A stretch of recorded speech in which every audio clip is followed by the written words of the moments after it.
saya akan menjelaskan mengenai icon dan fungsi menu pada Microsoft Office Word 2019. Sebelumnya kita buka terlebih dahulu Microsoft Office Word 2019. Pada pojok kiri atas terdapat Quick Access Toolbar yang berisikan kumpulan tombol akses cepat, meliputi Save, yaitu menyimpan hasil kerja, Undo Redo untuk membatalkan atau mengembalikan perubahan file dokumen yang terakhir, Customize Quick Access Toolbar untuk mengatur tombol yang ada pada toolbar akses cepat.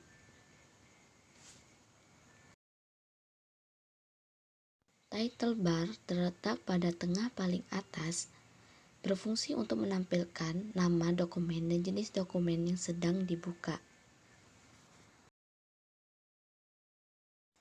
Akun Microsoft, yaitu login ke akun Microsoft.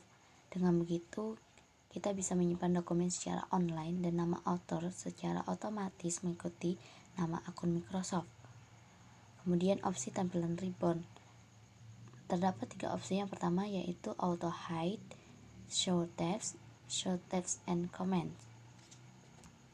Kemudian pada jendela Microsoft itu untuk mengatur resolusi jendela dengan cara mengklik Minimize, Maximize, atau Close. Pada bawah title bar terdapat tab yaitu deretan menu yang masing-masing memiliki beberapa grup atau ribbon tool.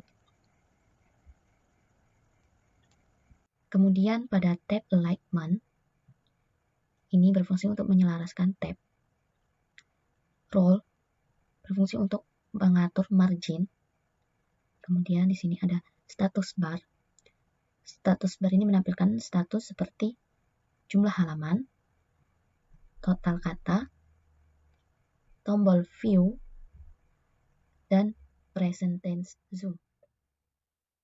Kemudian pada bagian kanan Word ini terdapat scroll bar yang berfungsi untuk menggulirkan bidang kerja ke atas ataupun ke bawah.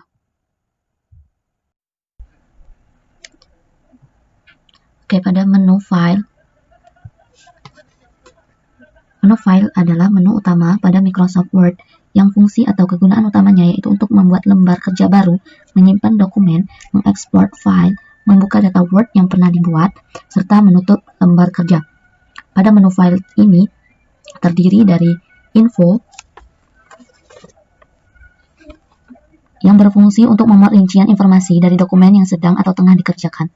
Kemudian new untuk membuka lembar kerja baru pada aplikasi Word. Open membuka file dokumen yang sebelumnya sudah disimpan ke dalam komputer atau media lain. Kemudian save untuk menyimpan dokumen yang sudah dikerjakan agar tidak hilang apabila tiba-tiba komputer atau laptop mati.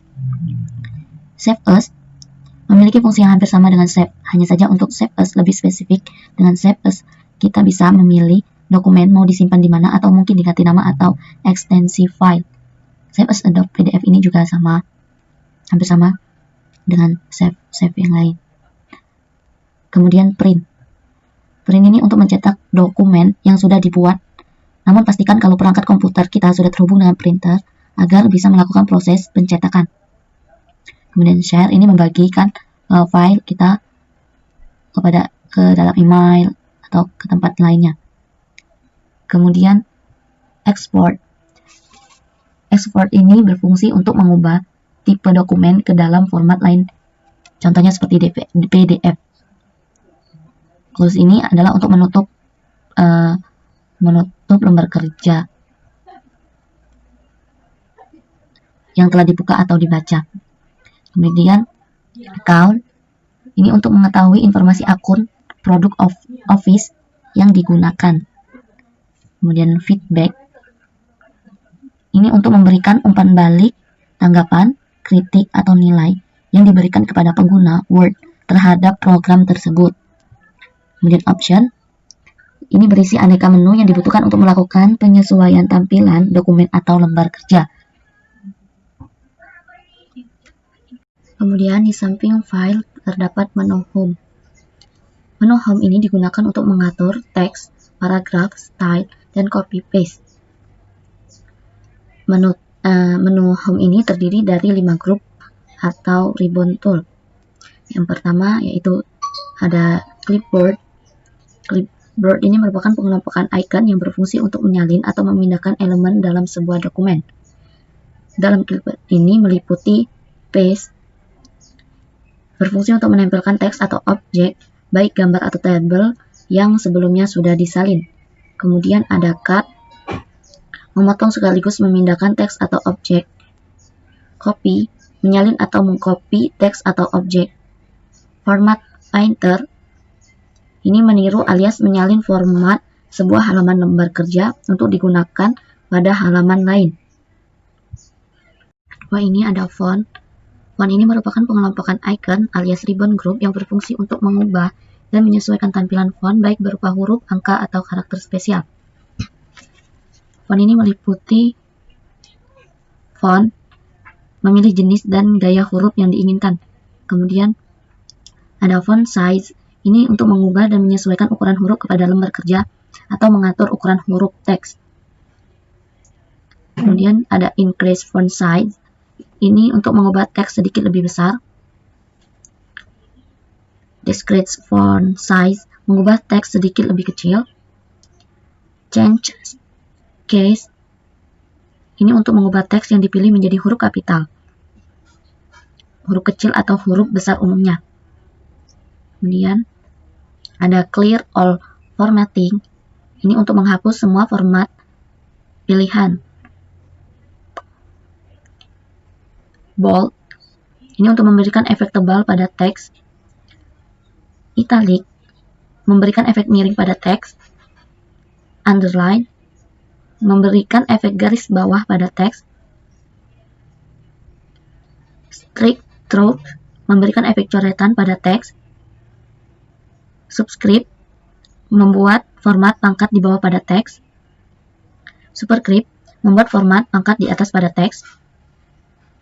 Text effect and typography, memberikan beberapa efek pada teks. Text highlight effect, menampilkan semacam efek stabilo pada teks. Font color, mengubah warna teks. Yang ketiga ini ada paragraf.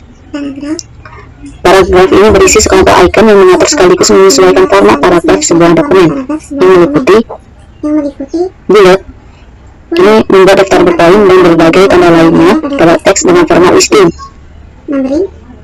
Numbering, membuat format penomoran secara otomatis pada dokumen. Multi-level list, membuat daftar bertingkat untuk mengatur item atau membuat garis besar. Discrete indent,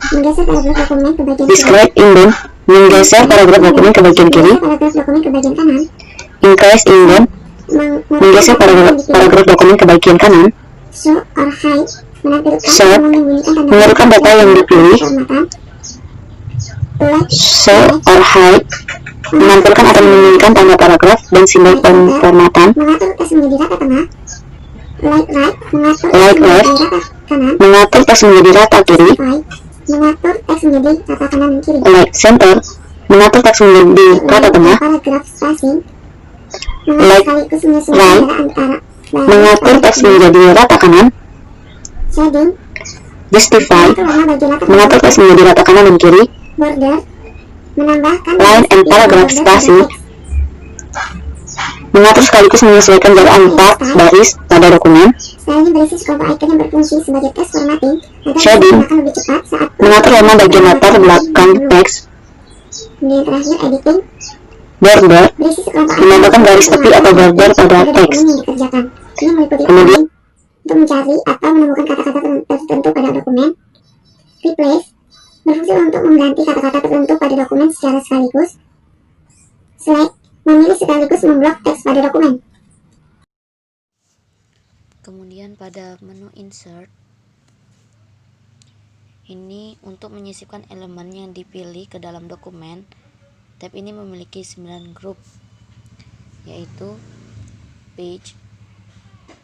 Page ini digunakan untuk menyisipkan cover, blank, dan page break. Kemudian yang kedua itu ada table.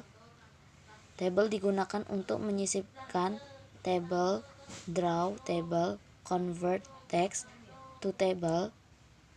dan quick table. Kemudian di sampingnya ini ada illustration. Dalam illustration ini terdapat picture. Ini untuk menyisipkan gambar dari komputer atau dari komputer lain yang terhubung. Yang kedua ada online picture, menyisipkan gambar dari berbagai sumber online. Shape, menyisipkan bentuk yang sudah jadi seperti lingkaran, kotak, dan lain-lain. Icon, menyisipkan icon untuk berkomunikasi secara visual. 3D model, menyisipkan model 3D dari komputer. Smart art, menyisipkan grafik smart art untuk menyampaikan informasi secara visual. Card, menyisipkan diagram yang berisi pola dan tren dalam data dengan memasukkan bilah area atau bagian garis. Screenshot, ini untuk tangkap layar. Samping illustration ada add-in. Dalam add-in ini terdiri dari get add-in, ini untuk menyederhanakan tugas, my add-in untuk meningkatkan pekerjaan, Wikipedia untuk menemukan dan mengutip informasi terkait dari Wikipedia. Kemudian di sampingnya juga ada media. Media ini meliputi online video, menunjukkan video dari berbagai sumber online. Sampingnya ada link, terdapat hyperlink, bookmark, dan cross reference. Sampingnya lagi ada komen, ini untuk menambahkan komentar di dokumen. Kemudian ada header dan footer, meliputi header untuk mengulang konten di bagian atas setiap halaman, footer untuk mengulang bagian konten bagian bawah setiap halaman, page number untuk memberi nomor halaman pada dokumen. Ada teks. Teks ini meliputi textbook. Textbook untuk menyisipkan kotak yang berisi teks. Add a drop cap. Ini untuk membuat huruf kapital di awal paragraf. Insert word untuk menyisipkan beberapa teks aristik ke dokumen. Explore quick part untuk menyisipkan teks yang telah diformatkan sebelumnya. Add a signature line untuk membuat garis tanda tangan digital. Insert date and time untuk menyisipkan dengan cepat tanggal atau waktu saat ini. Object untuk memasukkan objek yang disematkan. Kemudian di sampingnya ini ada simbol. Terdapat equation, ini menyisipkan persamaan matematika umum ke dokumen. Kemudian simbol untuk menyisipkan simbol khusus. Kita lanjut pada menu desain. Menu desain ini digunakan untuk mengatur format dokumen dan latar belakang halaman. Terdapat dua grup atau ribbon tool dalam desain. Yang pertama yaitu dokumen formatting, terdiri dari tema untuk memberikan gaya instan pada dokumen. Kemudian color untuk mengubah warna yang digunakan dalam dokumen. Font untuk mengubah huruf atau teks dalam dokumen. Paragraph spacing untuk mengubah spasi dan jarak paragraf dari dokumen. Efek untuk mengubah tampilan umum objek di dokumen. Set as default untuk menggunakan tampilan saat ini untuk semua dokumen. Kemudian setelah dokumen formatting ada page background. Ini terdapat watermark untuk menambahkan teks dengan efek tanda air di belakang tulisan. Page color untuk menambahkan warna latar belakang halaman. Page border untuk menambah atau mengubah garis tepi di sekitar halaman. Kemudian kita lanjut pada menu layout. Ini untuk mengatur halaman paragraf dan mengatur posisi teks atau objek. Terdapat 3 grup. Yang pertama yaitu page setup, meliputi margin, mengatur ukuran margin untuk seluruh dokumen atau bagian saat ini. Orientation untuk memberikan halaman tata letak landscape. Kemudian size untuk mengatur ukuran kertas pada dokumen. Kolom untuk memisahkan teks menjadi 2 atau lebih. Break untuk mengatur kontinu halaman. Line referensi baris spesifik dalam dokumen. Hyphenation untuk memberikan tanda konsep hubung secara otomatis pada suku kata. Kemudian pada paragraf. Indent untuk mengatur batas teks. Spacing untuk mengatur jarak antar paragraf. Arrange untuk selection pen untuk memudahkan dalam memilih objek, mengubah urutannya atau mengubah visibilitasnya. Pada menu reference ini untuk mengatur daftar isi, footnote, endnote, research, kutipan bibliografi, menambahkan keterangan gambar atau objek, indeks, dan daftar otoritas. Terdapat 7 grup yaitu table of contents. Dalam table of contents ini meliputi table of contents, menambahkan daftar isi secara otomatis, add text menyertakan tajuk saat ini di daftar isi. Update table memperbarui daftar isi sehingga semua entry merujuk ke nomor halaman. Kemudian ada footnote. Insert footnote menambahkan catatan di bagian bawah halaman. Insert endnote menambahkan catatan seperti komentar atau kutipan. Next footnote melompat ke catatan kaki berikutnya. Show note melompat ke footnote atau endnote di dokumen. Kemudian research smart lookup mempelajari lebih lanjut tentang teks yang dipilih. Citation dan bibliografi. Insert citation menyisipkan kredit pada sumber informasi. Manage source mengatur sumber yang dikutip dalam dokumen. Bibliografi style memilih gaya kutipan untuk dokumen. Bibliografi menyisipkan daftar pustaka dari semua sumber karya yang dikutip. Menu My Link digunakan untuk mengatur semua hal yang berkaitan dengan surat mail. Terdiri dari 6.000 tool. Yang pertama yaitu create, terdiri dari envelopes, labels, start my merge meliputi start my merge, select recipient, write and insert file, preview result, finish merge to Adobe PDF Acrobat. Kemudian pada review digunakan untuk semua yang berkaitan dengan tulisan seperti pemeriksaan bahasa, komen translate, baca teks, mengecek aksesibilitas, pelacakan, perubahan, perbandingan, tinta, dan keamanan. Kemudian pada menu view ini digunakan untuk mengatur dan melihat semua hal yang berkaitan tentang tampilan layar kerja. View ini memiliki 8.000 tool dan masing-masing memiliki fungsi. Kemudian menu help ini digunakan sebagai pusat bantuan seperti bantuan penggunaan umpan balik, konteks support, dan latihan Word.